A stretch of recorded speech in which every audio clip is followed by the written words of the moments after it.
Buenas tardes.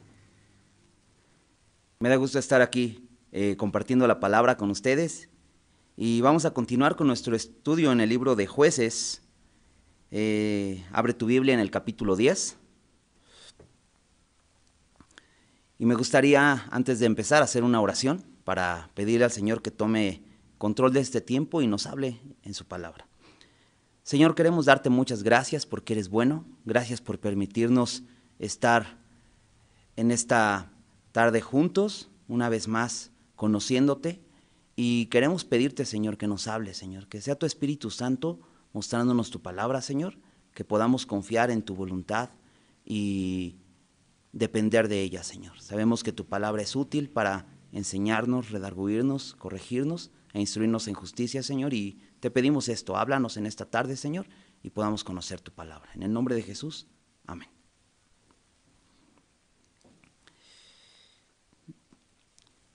Dice versículo 1 del libro de Jueces, capítulo 10.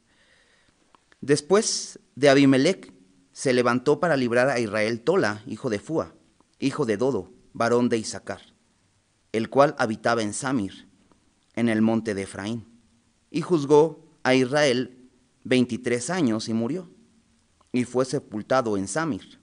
Tras él se levantó Jair Galadita, el cual juzgó a Israel 22 años.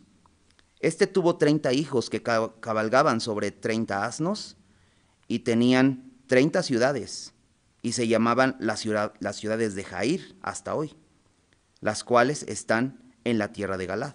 Y murió Jair y fue sepultado en Camón. En esta primera sección vamos a seguir viendo de manera rápida algunos nombres de algunos jueces que están registrados aquí en este libro. Menciona que después de Abimelec, y si recuerdas, el capítulo anterior nos habló de Abimelec, que era hijo de Gedeón, uno de los jueces que libertó a Israel de la opresión de los madianitas.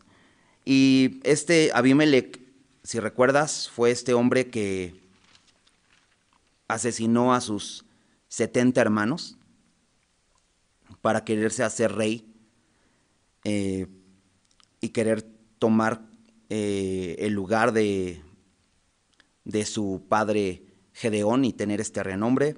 Pero bueno, si recuerdas, muere por una mujer que lanza un pedazo de piedra de molino desde una fortaleza, y ahí acaba la historia de Abimelec. Y después menciona que después de este Abimelec se levantó para librar a Israel Tola, hijo de Fua. Y después menciona que tras él se levantó Jair Galadita. Y algo interesante entre estos dos jueces es que ambos menciona que se levantaron. No es que Dios los haya puesto como jueces, sino que ellos se levantan y entonces juzgan a Israel. Primero es Tola, y este juez menciona que se levantó para librar a Israel. A diferencia de Jair, si ves en el versículo 3, solamente menciona que él juzgó a Israel 22 años.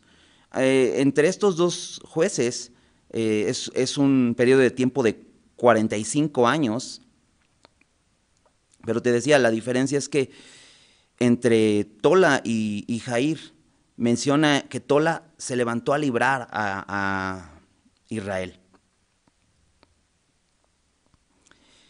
Pero algo más en común que tienen estos dos reyes, aparte de que ambos se levantaron y ambos juzgaron a Israel, es que ambos murieron, ¿no? Y eso nos hace ver cómo no nos convienen jueces así, ¿no?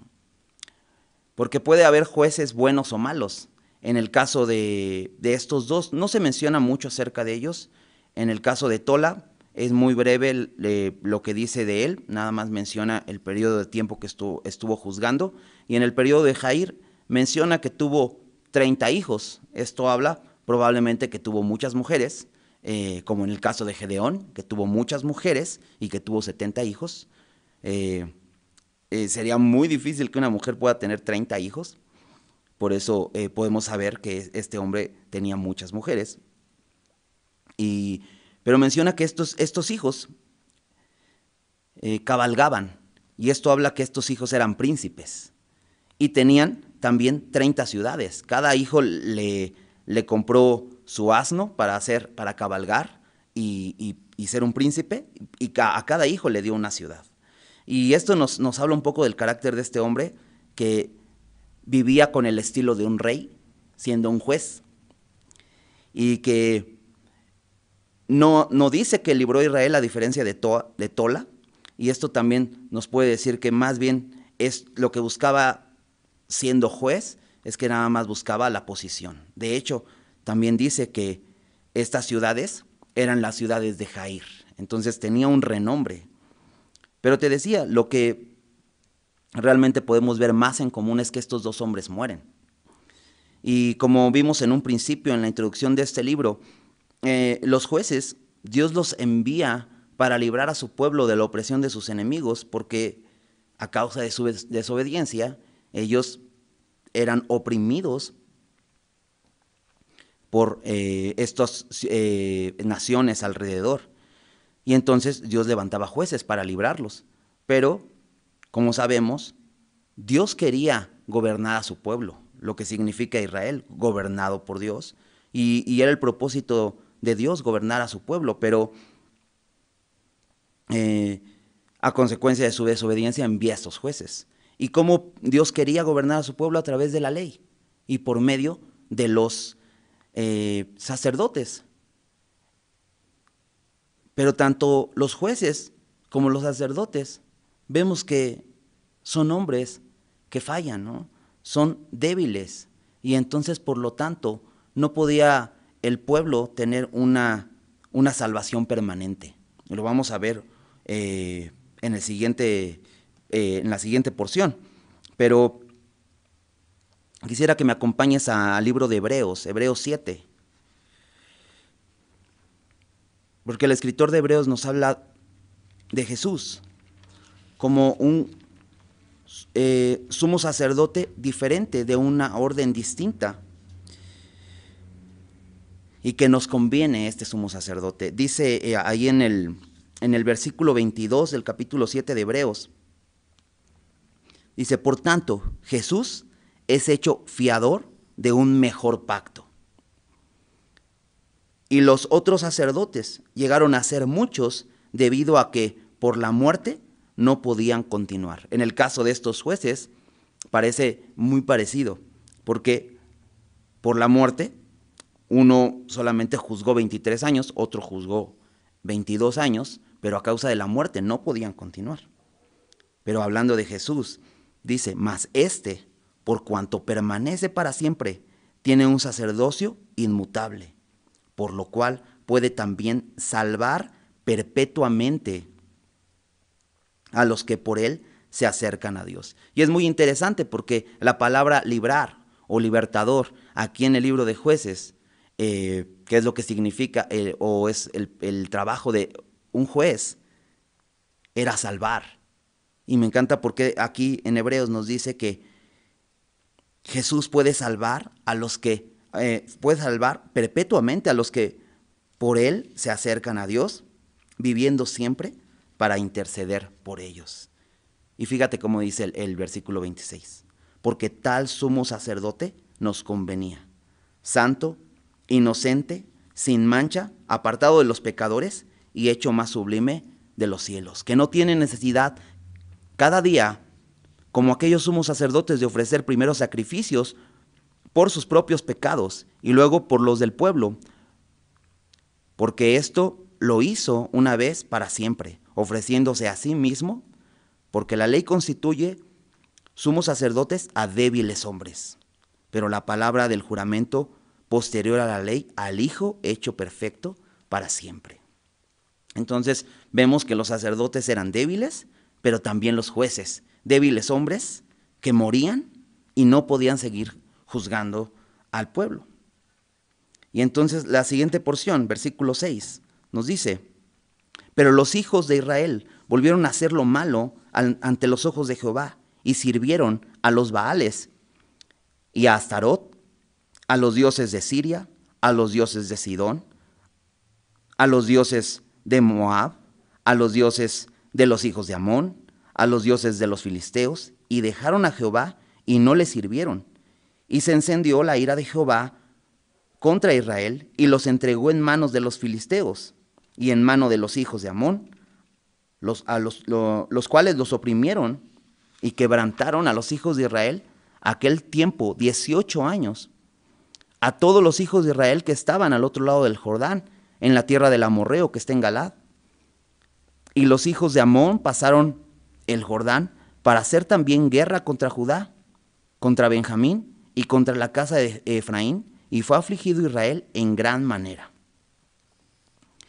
Y en esta porción vemos que se repite el ciclo, este ciclo que hemos visto desde que inicia el libro de los Jueces, pero los hijos de Israel volvieron a hacer lo malo ante los ojos de Jehová.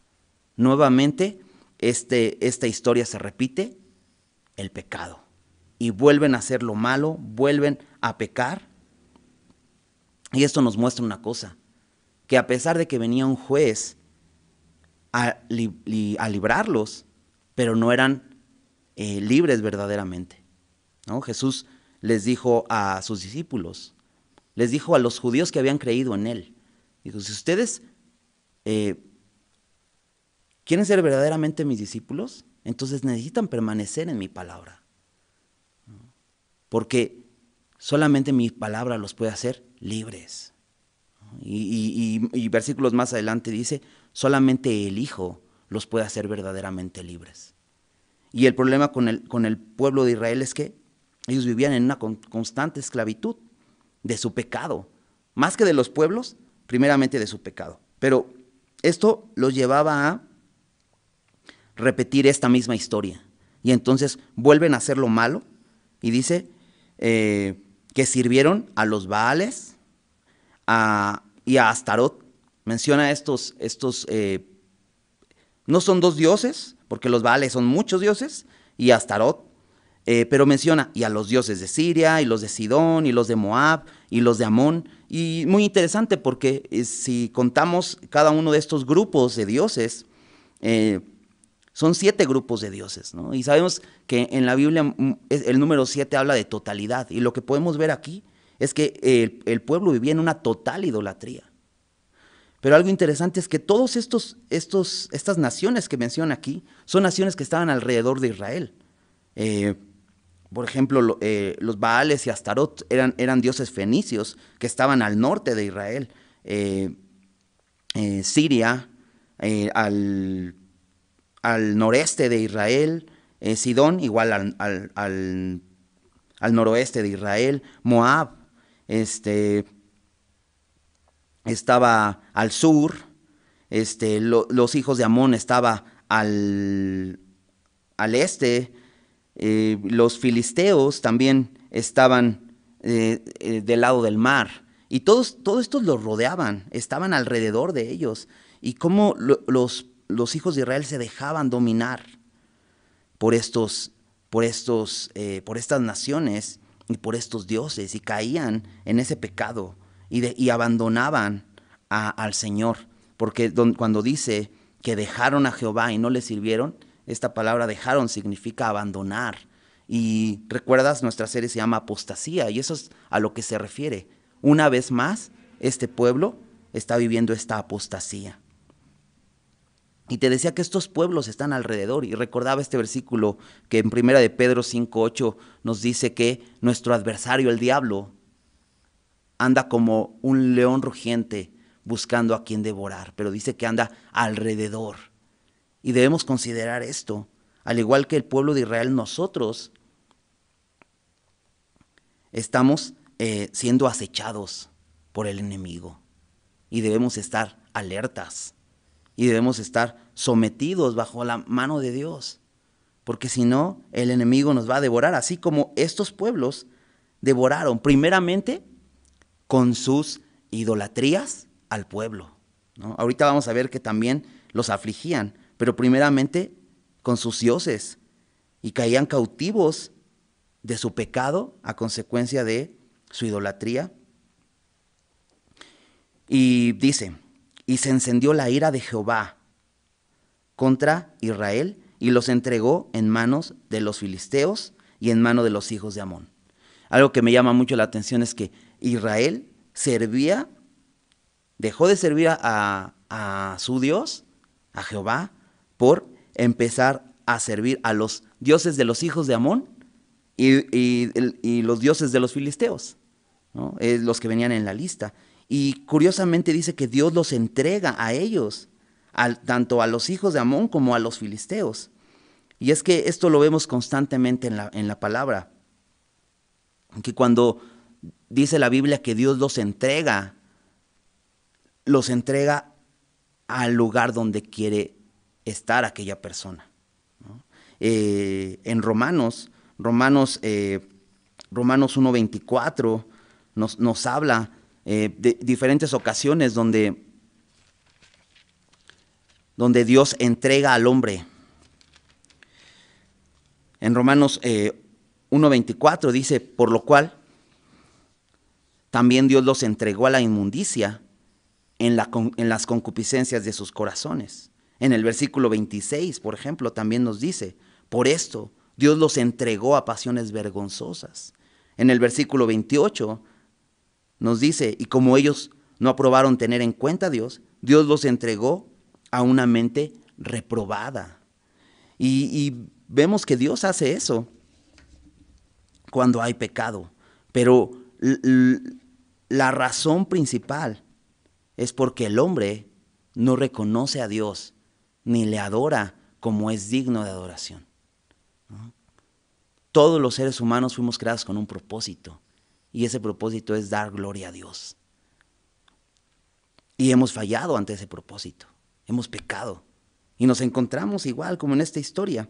De hecho, dice que dejaron a Jehová y no le sirvieron, y entonces la ira de Jehová se enciende contra los hijos de Israel. Pero ahí igualmente en Romanos 1:18, el apóstol Pablo empieza a decir cómo el hombre es culpable y cómo la ira de Dios viene. Dice versículo 18, porque la ira de Dios se revela desde el cielo contra toda impiedad e injusticia de los hombres que detienen con injusticia la verdad. Porque lo que de Dios se conoce les es manifiesto, pues Dios se lo manifestó. Porque las cosas invisibles de Él, su eterno poder y deidad, se hacen claramente visibles desde la creación del mundo, siendo entendidas por medio de las cosas hechas, de modo que no tienen excusa. Y parece que sucede lo mismo, porque Dios se ha revelado al mundo. Aquel que dice no hay Dios, dice la palabra, es un necio. ¿Por qué es un necio? Porque hay evidencia clara de que sí hay Dios, ¿no? Y lo que dice este pasaje es que eso invisible de Dios, porque Dios es espíritu y es invisible, se hace visible a través de su creación. Y lo podemos entender a través de las cosas hechas. No hay excusa. Pero dice el versículo 21, pues habiendo conocido a Dios, teniendo esa evidencia de que hay Dios y que Dios nos creó, dice, pues habiendo conocido a Dios, dice, no le glorificaron como a Dios, ni le dieron gracias. Y esto es lo que hace el pueblo de Israel, dice que no le sirvió. Dice, sino que se envanecieron en sus razonamientos y su necio corazón fue entenebrecido, profesando ser sabios, se hicieron necios y cambiaron la gloria del Dios incorruptible en semejanza de hombre corruptible, de aves, de cuadrúpedos y de reptiles. Eso es lo que el pueblo de Israel hizo. Cambió la gloria de su Dios, del Dios de Israel, del Dios que los rescató, y no solamente de Egipto, sino que los rescató una y otra vez, la volvieron a cambiar en semejanza de cualquier cosa, de dioses que no son dioses. Y entonces la ira de Dios viene sobre ellos. Por eso dice que los entregó en manos de los filisteos. Y te decía, el versículo 24 del capítulo 1 de Romanos dice que Dios los entregó a la inmundicia, esto es a la suciedad. ¿A qué suciedad? Dice, en las concupiscencias de sus corazones. Quiere decir que todo estaba en su corazón. En este momento no ha mencionado todavía, lo leímos, pero no ha mencionado que la opresión que iban a recibir. Pero realmente ellos ya estaban oprimidos desde antes por su pecado.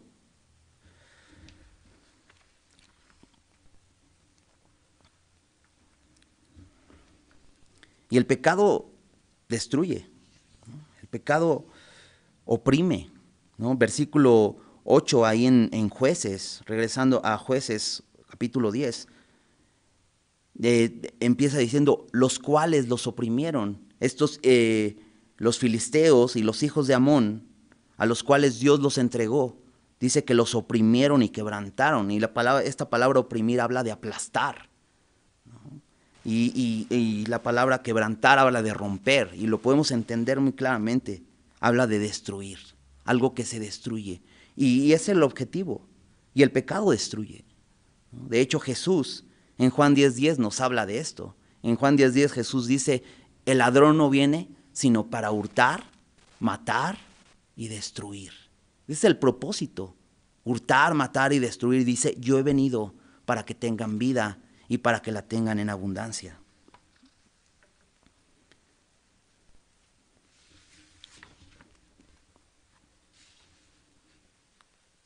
Dice que estos pueblos, tanto los hijos de Amón como los filisteos, los oprimieron y quebrantaron por un lapso de 18 años. Y siempre que ves estos lapsos de tiempo, te pones a pensar, ¿por qué tanto tiempo dejaron que estos pueblos los oprimieran? Porque vamos a ver más adelante que el pueblo clama a Dios. Pero ¿por qué dejar tanto tiempo y no clamar de inmediato? ¿Por qué no considerar que esto no es sino consecuencia del pecado, esta opresión? Y entonces menciona que estos dos pueblos los oprimieron y los quebrantaron durante 18 años. Dice, a todos los hijos de Israel que estaban al otro lado del Jordán. Entonces, si recuerdas, el territorio de Israel estaba compuesto por los que estaban del lado este y del lado oeste del Jordán, ¿no? Había dos lados, ¿te acuerdas? Unos llegaron a esta zona, pidieron a este rey Seón que les permitiera el paso, pero este rey no confía en Israel y lo que hace es levanta un ejército y les hace guerra, y Dios entrega en mano de Israel a estas naciones, y entonces ya habiendo dominado, dicen la tribu de Rubén, la tribu de Gad y la media tribu de Manasés le dicen a Moisés, pues danos esta zona, es buena para nuestros ganados y nos podemos quedar aquí. Hacen un compromiso de que ellos van a ayudar a sus hermanos a conquistar la tierra del otro lado y se quedan con esa región. Bueno, esta región del otro lado del Jordán, la tierra de Galaad, es esta región de Manasés, de Gad y de Rubén.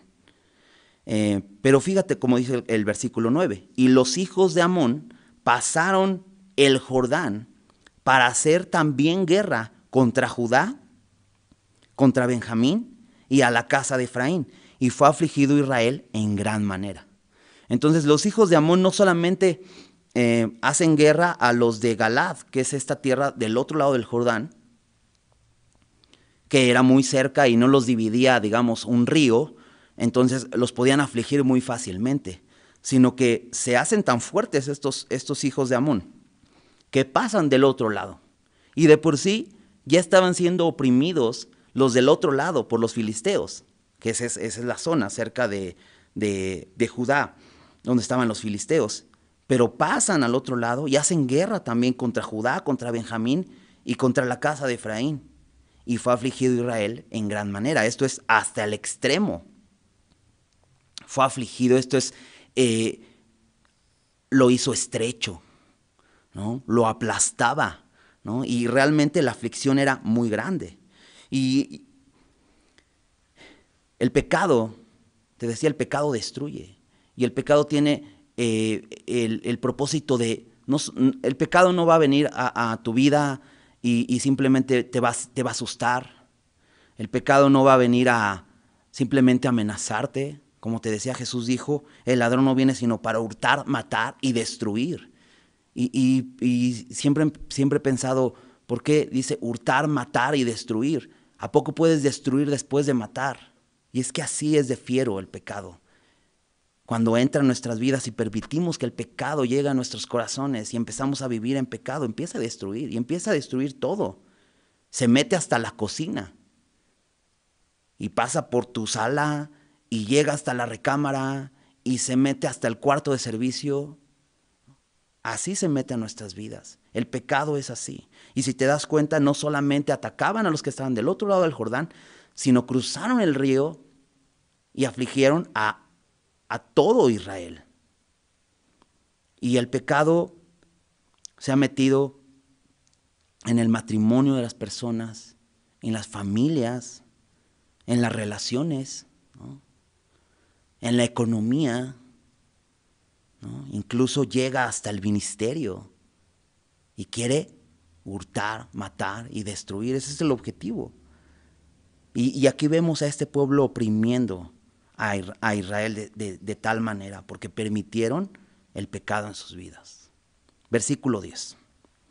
Entonces, los hijos de Israel clamaron a Jehová diciendo, nosotros hemos pecado contra ti, porque hemos dejado a nuestro Dios y servido a los Baales. Y Jehová respondió a los hijos de Israel, ¿no habéis sido oprimidos de Egipto, de los amorreos, de los amonitas, de los filisteos, de los de Sidón, de los de Amalec y de Maón? Y clamando a mí, ¿no os libré de sus manos? Mas vosotros me habéis dejado y habéis servido a dioses ajenos. Por tanto, yo no os libraré más. Andad y clamad a los dioses que os habéis elegido, que os libren ellos en el tiempo de vuestra aflicción. Y vemos nuevamente, esto es parte del ciclo. Después de que eran afligidos, el pueblo clamaba. Lo vemos desde el Éxodo, cuando los egipcios afligían a Israel, ¿qué hizo el pueblo? Clamó. Y en diferentes ocasiones, cuando el pueblo había pecado y se había alejado del Señor, Él enviaba, los entregaba a los pueblos vecinos que los oprimieran y era parte del mismo ciclo. Israel sigue reaccionando de la misma manera. Peca y entonces viene y clama, ¿no? Y es muy interesante porque esta palabra clamar significa gemir, llorar o lamentar. Y entonces pareciera que en esto que acabamos de leer, Dios actuaría como ha actuado otras veces, pero les hace un reproche. Dice que ellos clamaron diciendo así, nosotros hemos pecado contra ti. Y vemos un pueblo reconociendo su pecado. Si recuerdas en el Salmo 51, después de que David peca con Betsabé y después se da cuenta que no se pudo esconder de Dios, como lo decía versículos atrás, que ellos hicieron lo malo ante los ojos de Dios. Cuando se da cuenta David que no se pudo esconder de Dios, él dice, pequé contra Jehová. Y en el Salmo 51 dice, en el Salmo 51:4 dice, contra ti solo he pecado y hecho lo malo delante de tus ojos. Y parece que el pueblo dice lo mismo. Dice, hemos pecado contra ti. Y entonces podríamos decir, pues sí, palomita, eso es lo que se hace. Se reconoce que el pecado es contra Dios. Entonces podemos ver que parece que el pueblo va a un sincero arrepentimiento. Dice, porque hemos dejado a nuestro Dios. Y de hecho, eso es lo que hicieron. Eso es lo que decía el texto, que dejaron. esta palabra que se refiere a abandonar o renunciar. Y también decía, y servido a los Baales. Eso es lo que confiesan. No tratan de disfrazar su pecado, reconocen que lo que han hecho es servir a los Baales, servir a los dioses falsos de otros pueblos. Y la pregunta es, ¿esta confesión son solo palabras? Dice que clamaron, o sea que llorando lo hacían. ¿Pero serán solo palabras? ¿Será remordimiento? ¿O será real este arrepentimiento? Y entonces Jehová le responde. Me encanta porque Dios es tan bueno que en su misericordia nos responde cuando pecamos, porque Él podría simplemente no hablarnos más, pero Él es rico en misericordia y responde. Esto es pura gracia. El hecho que diga aquí, Jehová respondió a los hijos de Israel. Y entonces la respuesta de Jehová es esta. ¿No habéis sido oprimidos? Como Dios diciendo, ¿no han aprendido? No es la primera vez que sucede. Y entonces empieza Dios a mencionar diferentes naciones. Menciona a Egipto, menciona a los amorreos, a los amonitas, como, que son estos que los están oprimiendo. Ya los habían oprimido antes. Los filisteos, los de Sidón, Amalec y Maón o Madián. Dice, y clamando a mí, ¿no os libré de sus manos? O sea, ustedes ya han sido oprimidos y yo ya los he librado. Y es fuerte esta reprensión porque para nosotros debemos recordar una cosa. Jesús ya venció al pecado, lo venció en la cruz, para que nosotros seamos de Él y no sirvamos más al pecado. Y Jesús bien nos podría hacer ese mismo reproche y nos podría decir, ¿no ya morí para hacerlos libres? ¿Por qué están otra vez esclavizados? Dice Dios, yo los he librado. Y entonces versículo 13 dice, mas vosotros me habéis dejado y habéis servido a dioses ajenos.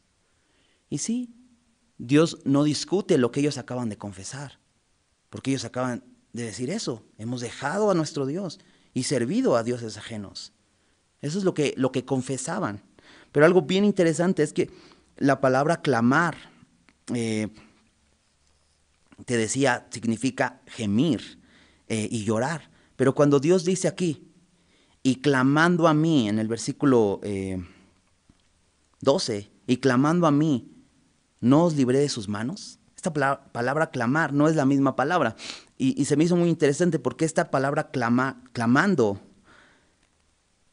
significa un grito desgarrador, un grito de auxilio. Y es que parece que todas estas veces que clamaron de esta manera a Dios, ya no había de otra. Estaban como en un precipicio a punto de caer y el grito era desgarrador porque no había manera que ellos mismos pudieran salvarse. Y encontré una diferencia entre estas dos palabras, porque una palabra es llorar simplemente y una palabra es gritar desesperadamente, que realmente necesitamos la ayuda de Dios. Y creo que el verdadero arrepentimiento está ligado a esto.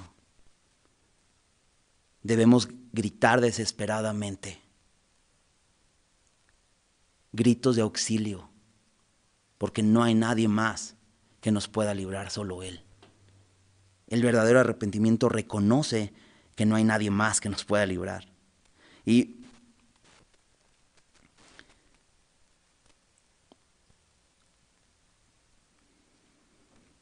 dice aquí que cuando ellos clamaron así, Dios los libró.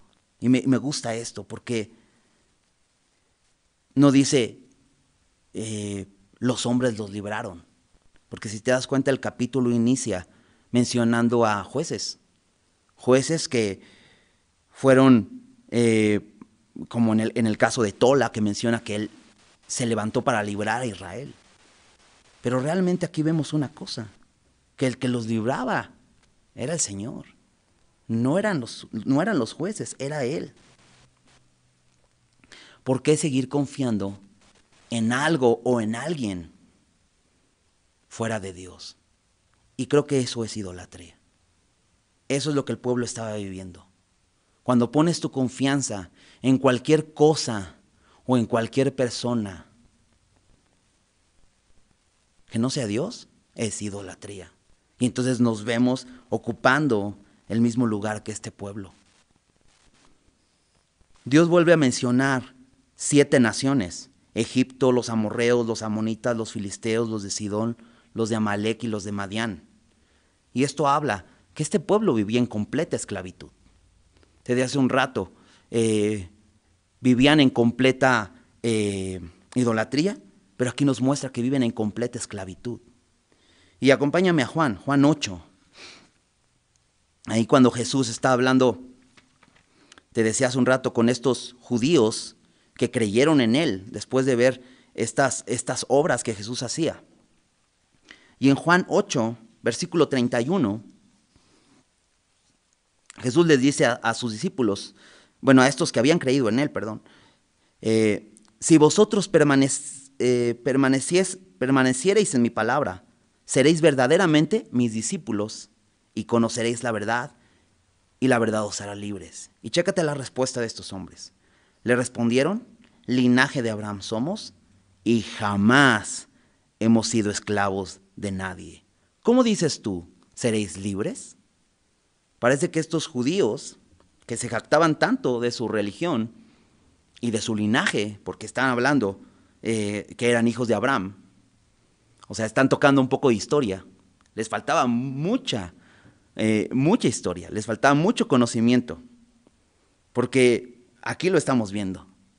Este pueblo judío, este pueblo israelita, habían sido esclavos muchas veces. Y Dios está diciendo, son completamente esclavos. Y entonces ahí en Juan 8, versículos 34, Jesús les respondió: de cierto os digo, que todo aquel que hace pecado, esclavo es del pecado.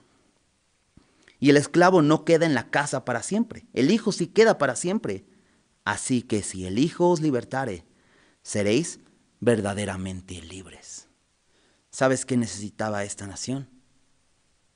Al Hijo de Dios, al Salvador, a Jesús. Solo Jesús trae verdadera libertad. Ahora, podemos decir, oye, pero Jesús no había llegado todavía. Pero la promesa del Mesías sí. Ellos tenían que confiar en esa promesa.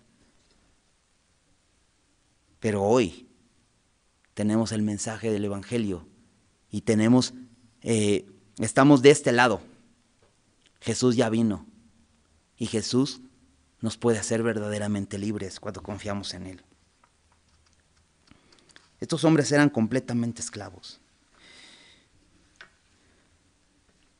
Y tan lo eran que no se podían dar cuenta que tantas veces su arrepentimiento no era sincero. La respuesta de Dios es muy severa, es muy dura. Por eso les dice, yo no os libraré más. Y esto a cualquiera le podría desanimar. Dios diciendo, ya no los voy a librar. Porque parecía que ellos habían encontrado simplemente la fórmula, como si fueran palabras mágicas. Y no sé, pero a veces nos encontramos así. Pecamos y venimos con las palabras mágicas simplemente. Simplemente ya sabemos, pues ¿qué hay que hacer? Pues hay que llorar, hay que lamentar, hay que gemir, hay que sentirnos tristes, hay que decir, contra ti he pecado, he hecho lo malo delante de tus ojos. ¿Por qué? Porque quizá conocemos estos pasajes y hemos escuchado de qué se trata el arrepentimiento. Y Dios nos quiere llevar a experimentar un verdadero arrepentimiento donde clamemos que solamente Él puede librarnos y que no queremos el auxilio de nadie más, solo de Él.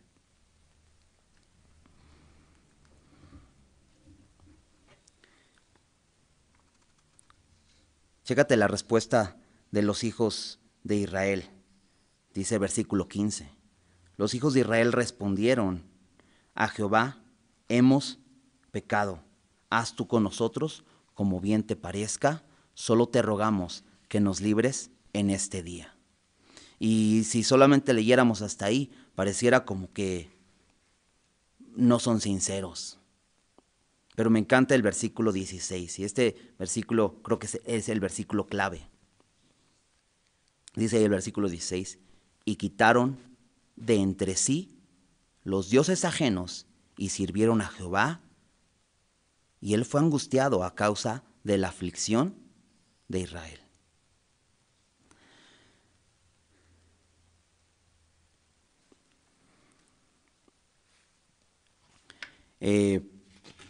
Claramente estos hombres están arrepentidos. Y a lo mejor pareciera que no están entendiendo de qué se trata. Sin embargo, la opresión que han recibido es muy grande, tanto que vuelven a clamar a Dios y le dicen: hemos pecado. Ya no dicen hemos pecado contra ti, sino reconocen realmente el pecado, reconocen realmente lo que hay en su corazón y le dicen: haz tu voluntad.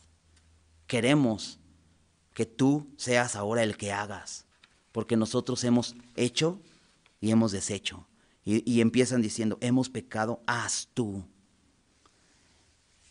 Y eso habla de decirle a Dios: sé tú en mi vida, haz tú.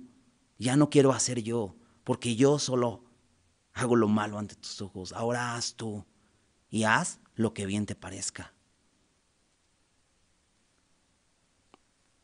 ¿Sabes? Aceptar la voluntad de Dios es buena. Probablemente al principio estos hombres clamaron porque las consecuencias de su pecado ya eran muy, muy graves, muy extremas. Los presionaban, los oprimían de tal manera que los destruían y entonces por eso clamaban, por las consecuencias. Pero aquí le dicen: haz tú como bien te parezca. Solo te rogamos. Y cambia. Ya no era un lloriqueo, ya no era simplemente un gemir, sino ahora se convierte en una súplica. Te suplicamos que nos libres en este día. Y aquí librar se refiere a arrebatar. Y sabes, cuando estás en un peligro, esta es la salvación que necesitas. Que te salven de ahí. Quizá pueda ser de un tirón y quizá eso va a doler, pero va a ser bueno. Y es lo que el pueblo de Israel está pidiendo a Dios: que nos libres en este día. Este era un grito de auxilio, diciéndole a Dios: sálvanos.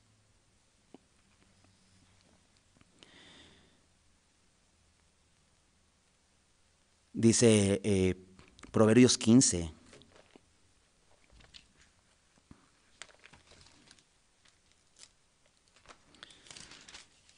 Proverbios 15, versículo 32.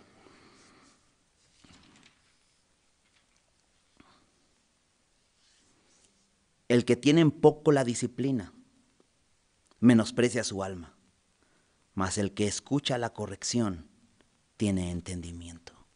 Y sabes, estos hombres escucharon la corrección, se convirtieron de pronto en hombres entendidos. ¿Por qué? Entendieron que realmente no estaban clamando correctamente. Dios los quería librar, pero ellos no lo estaban haciendo con sinceridad. Pero aquí, la forma en que claman es distinta, suplican, y no solo eso, la forma en que viven es distinta. Dice Santiago que la fe sin obras es muerta. Y sabes, ellos creyeron en el perdón de Dios, no solamente porque lo vieron escrito, sino lo creyeron y lo demuestran. Porque el versículo 16 dice, quitaron entre sí. ¿Y te acuerdas que te decía, esto estaba en el corazón? Y dice, quitaron de entre sí, sacaron de su corazón los dioses ajenos y sirvieron a Jehová.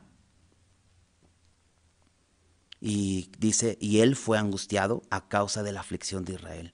Y esto es fuerte, esto que dice aquí, que él fue angustiado a causa de la aflicción de Israel.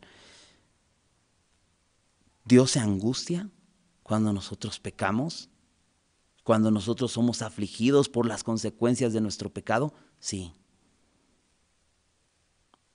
De hecho, hay un versículo en el libro de Joel. Acompáñame ahí al libro de Joel. Este versículo es muy hermoso, porque nos habla precisamente cómo Dios se duele. Joel capítulo 2.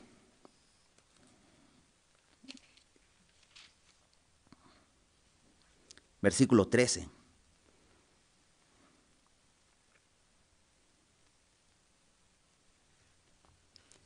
Dice, rasgad vuestro corazón y no vuestros vestidos, y convertíos a Jehová vuestro Dios, porque misericordioso es y clemente, tardo para la ira y grande es misericordia, y que se duele del castigo. Qué increíble. Dios es así. Pero si te das cuenta, la invitación es la misma. Dice, rasga tu corazón. No te rasgues los vestidos. No lloriquees simplemente. No tengas remordimiento. Sino más bien rasga tu corazón. Y ven a Él. Él se duele del castigo. Él fue angustiado a causa de la aflicción de Israel. Y es que Él fue angustiado en la cruz, porque Jesús sufrió por nuestros pecados en la cruz. Acompáñame a Isaías 53. Isaías 53, versículo 7. Hablando de lo que Jesús padeció. Dice, angustiado Él y afligido. No abrió su boca. Como cordero fue llevado al matadero, y como oveja delante de sus trasquiladores, enmudeció y no abrió su boca. Jesús fue afligido por nosotros. Y más adelante, en Marcos capítulo 14,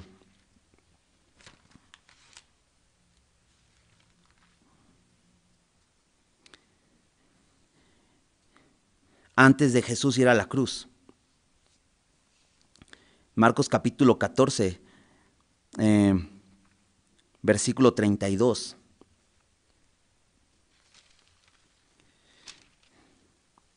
Dice, vinieron pues a un lugar que se llama Getsemaní, y dijo a sus discípulos, sentaos aquí, entre tanto que yo oro. Y tomó consigo a Pedro, a Jacobo y a Juan. Y fíjate cómo dice, y comenzó a entristecerse y a angustiarse. Y les dijo, mi alma está muy triste hasta la muerte, quedaos aquí y velad. ¿Y sabes por qué estaba su alma muy triste hasta la muerte? Porque iba a padecer lo que nosotros merecíamos. Y Dios fue afligido a causa de la aflicción de Israel. Dios se duele del castigo y Dios mismo sufrió en él el castigo que merecíamos nosotros.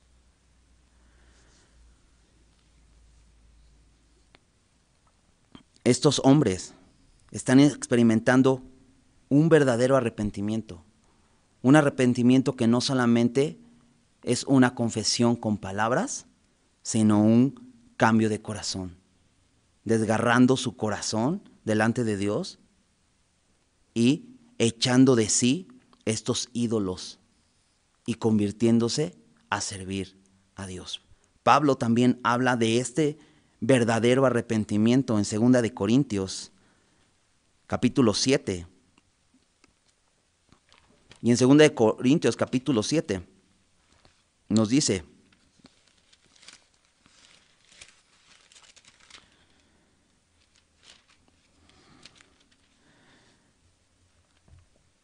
versículo 10, 2 de Corintios 7, 10. Porque la tristeza que según Dios produce arrepentimiento para salvación, de que no hay que arrepentirse, pero la tristeza del mundo produce muerte. Y me encanta porque Dios los llevó, al decirles no los libraré más, los llevó a considerar lo que habían abandonado. Y entonces ellos pueden entender que esta tristeza que sienten por escuchar esta respuesta de Dios, que los confronta, esto los lleva a un verdadero arrepentimiento. Y dice Pablo, la tristeza que es según Dios produce arrepentimiento, pero arrepentimiento, no remordimiento, arrepentimiento para salvación. Dios quiere que vivas ese arrepentimiento. Dios quiere que vivamos ese arrepentimiento. Que nos dejemos simplemente de lamentarnos, de pensar que es por sentirnos tristes ya hay un arrepentimiento.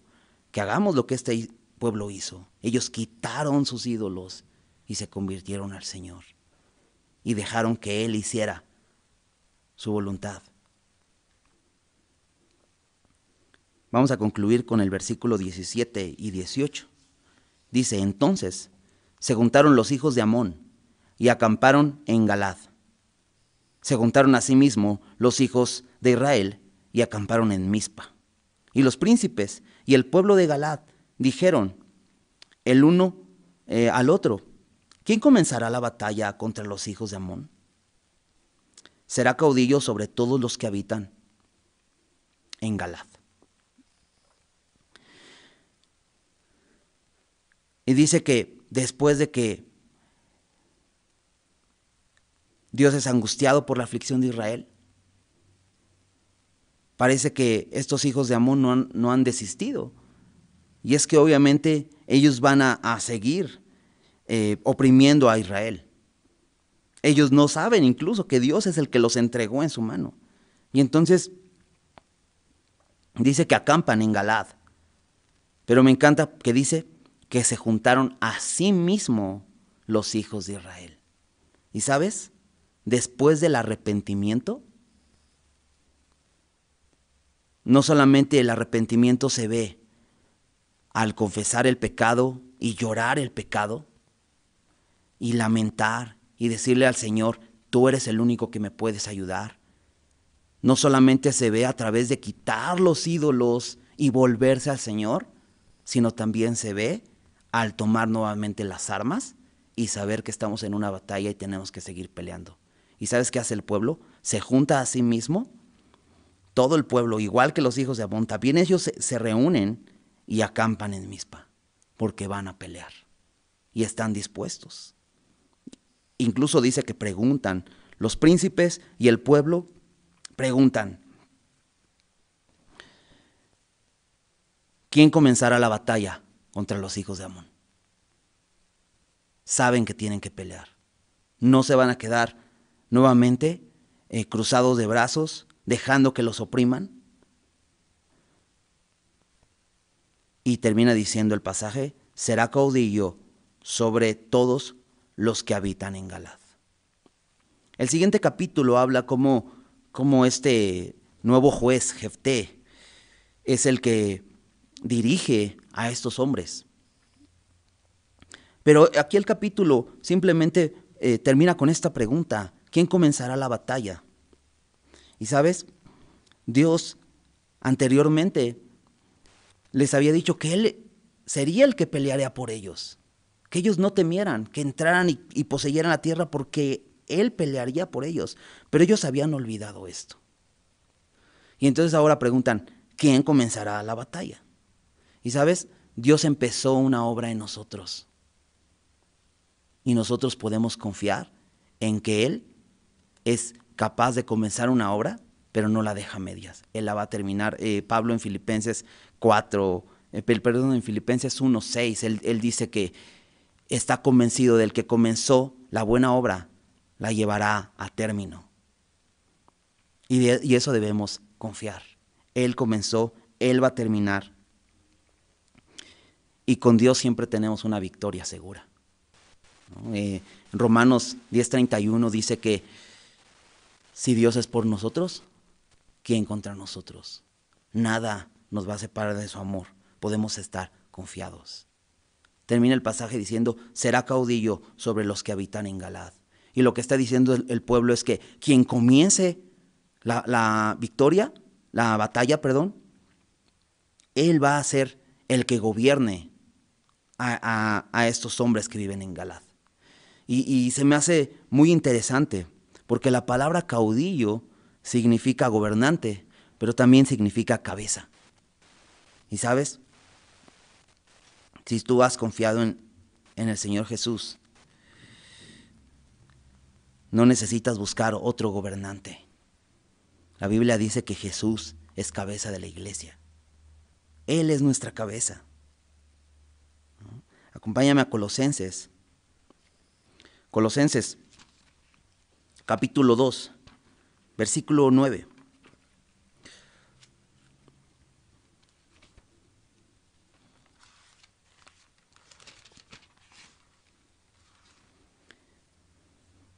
Dice, porque en Él, en Jesús, habita corporalmente toda la plenitud de la deidad. Algo que tenía que saber el pueblo es que quien tenía que gobernar sobre ellos ya no tenía que volver a ser otro juez, que iba a morir, que probablemente iba a ser un mal juez, que probablemente iba a abusar de ellos. El que tenía que gobernar era Dios sobre ellos.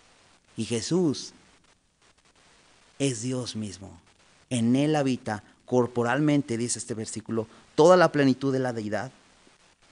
Versículo 10 dice, y vosotros estáis completos en Él, que es la cabeza de todo principado y potestad. Él es la cabeza. Y nosotros estamos completos. ¿Sabes? En Él no nos falta nada. No tenemos por qué ir a buscar en otros dioses alguna cosa, porque dice este versículo, en Él estamos completos. Él es la cabeza. Él es el único digno de gobernarnos. Al final de este pasaje podemos ver cómo Dios lleva a este pueblo a darse cuenta que no necesitan por qué confiar en jueces, en caudillos, en gente que los dirija. Necesitan confiar en Él. No necesitan poner su mirada en dioses ajenos, porque lo único que van a obtener de ellos es opresión. El pecado te va a destruir.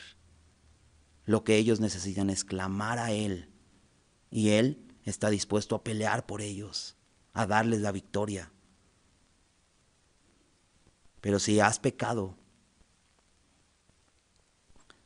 si has estado siendo esclavizado por el pecado, y el pecado ha llegado a tomar control de tu vida, y ha penetrado hasta lo más profundo, y se ha metido en tu familia, y se ha metido en tus relaciones, y te está destruyendo, necesitas arrepentirte. Pero como lo hizo este pueblo, no simplemente de labios, no simplemente pensando que sabes la fórmula, como decía el profeta Joel, desgarrar tu corazón delante de Él. ¿Sabes por qué? Porque Él mismo se duele del castigo. Y Jesús mismo ya pagó en la cruz. Por eso dice 1 de Juan 1:9, si confesamos nuestros pecados, no simplemente venimos y confesamos como una cosa mágica. No, dice, si confesamos nuestros pecados, reconocemos una cosa, que Él es fiel y justo para perdonar nuestros pecados y limpiarnos de toda maldad. ¿Y sabes por qué sabemos que Él es fiel y justo? Porque Él mismo vino y se dio por nosotros, se levantó de los muertos. Él es justo. Él es el único que nos puede librar. Él es el único que nos puede perdonar. Y por eso venimos en su nombre a recibir perdón. Vamos a orar por esto. Señor, muchas gracias porque eres bueno. Gracias por tu palabra. Gracias, Señor, porque en ti podemos encontrar perdón. Señor, si realmente venimos con corazones rendidos y arrepentidos, Señor, no necesitamos otra cosa, Señor. Señor, guárdanos de ir tras ídolos, de apartarnos de ti. Pero, Señor, si alguno de nosotros está caminando lejos de ti y está siendo esclavo del pecado, Señor, y está viviendo las consecuencias, y hoy, Señor, entiende, y hoy tú le estás revelando, Señor, que tú le puedes dar perdón. Señor, que pueda venir sinceramente, no simplemente con palabras, Señor, sino con un corazón rendido y dispuesto, Señor, a alejarse de ese camino y servirte solo a ti, Señor. A retomar nuevamente las armas, Señor, para pelear, Señor, en esta batalla que estamos sufriendo día a día, Señor, que estamos librando, Señor, para tu gloria, Señor, sabiendo que en ti, Señor, tenemos la victoria, Señor, porque tú peleas por nosotros, Señor. Recuérdanos esto, Señor, y permítenos caminar en un arrepentimiento sincero delante de ti, Señor, sirviéndote solo a ti, porque solo tú eres digno de la gloria, Señor. Te damos muchas gracias, Señor, por tu palabra. En el nombre de Jesús. Amén.